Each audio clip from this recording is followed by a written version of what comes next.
Welcome to the Presto Post Success Series. This is Jay Presto. This show is all about the lessons, secrets, top tips and best pieces of advice the world's most successful people have to offer. Each episode will be dedicated to one well-known name from a variety of different fields and the practical wisdom they think will be helpful to you, including artists, writers, actors, investors, businessmen or women, and so on. These podcasts are not interviews done by us, however. Instead, we've taken the best clips and soundtracks we can find on the web, polished them up and distilled them into a short but very dense episode. The magic number is 7. This is the number of lessons we aim to fit into each podcast. We cannot, however, take responsibility if we break that rule, which we probably will. Today's guest is Simon Cowell, an English TV personality and producer, entrepreneur, and philanthropist, who is perhaps best known as the main judge on The X Factor, Britain's Got Talent, and formerly American Idol. He's also an owner and one of the main people at Psycho Entertainment, the company behind Psycho Music, who've been the record label behind many successful singers including Fifth Harmony, Susan Boyle, Little Mix, and One Direction. He has an approximate net worth of over £300 million and splits his time between his homes in LA and London. This episode features 7 lessons, the first of which is play to win. Whether you're a sportsman or you're in business or doing what I do where you make TV shows, nobody does this to become 77th. You always strive to be more successful than your competition. And the day that stops, you have to stop doing this for a living, genuinely. You have to have that drive. Even as a kid, if I was losing Monopoly, I'd tip the board up. Seriously? Oh my God, yeah, absolutely. Or I'd be the banker and nickel the money, so I would always win. Number 2, be brutally honest. Have you always lived your life with this relentless honesty? I think so, yeah. When I was young, Dan, I got into the music business via the mailroom. And you kind of hustle your way into the main part of the record company or the music publishing company as it was in those days. And you try and work your way up. And the interesting thing is it's a business where they invest millions and millions of dollars, but they give you no training. So, when you screw up, and I did in the early days, I was told in no uncertain terms why I'd made a mistake. And I was taught tough love.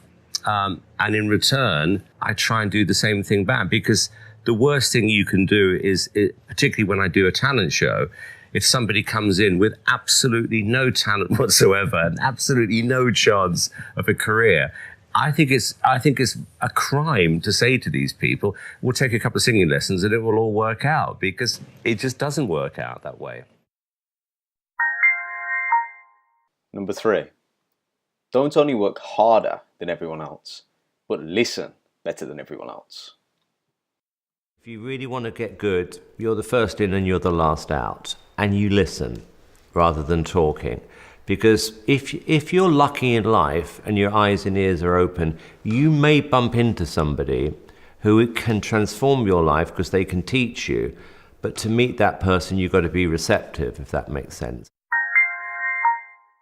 Number 4, in every situation in life, there lies a lesson. 13 years ago, you were completely bust, gone. No money. You had £5, $7 left in your hand. You used it for a taxi back to your parents, and your career in the record business had just come to a sudden shuddering halt.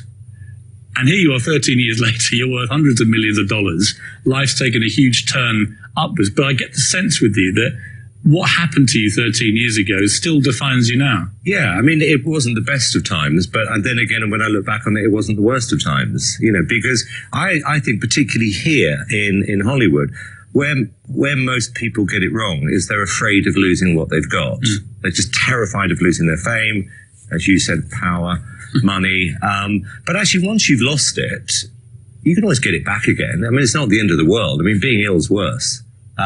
So because I've actually faced what are most people's worst fears and recovered from it, it's not as bad as you think. I didn't lose my confidence. My friends were still my friends. I lived with my parents. And I just saw it as a challenge that I've got to get myself back on my feet again. What advice do your parents give you then? They were really, honest to God, they were just cool about it. They were parents. They just, wanted to look after me, live with them for a while.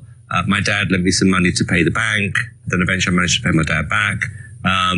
It was what any parent would do. But like I said, it wasn't the worst time of my life. And actually, when I look back on it now, I still smile because I bought this beat-up old British sports car, worked 18 hours a day, and I was so determined, Piers, just to get it right this time, because I knew I'd got it wrong. So now I find it much easier to deal with things. If that wasn't the worst time in your life, what was?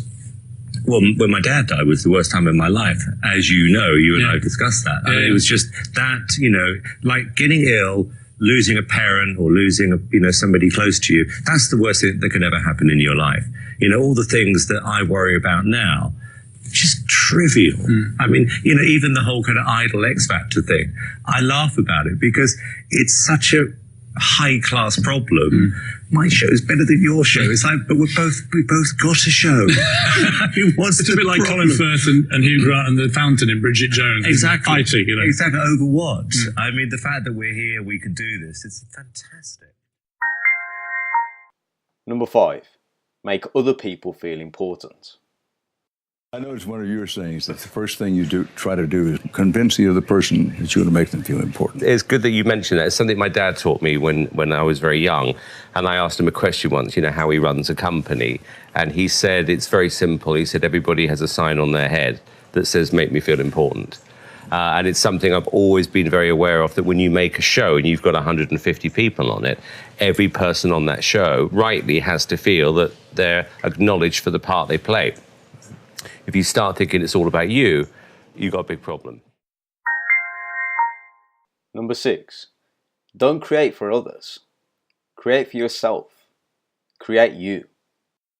Do you think the secret to your success is actually that you are, in many ways, and the way you lead your life, your tastes are quite average, middle of the road, the kind of stuff that the mass market would like? For sure.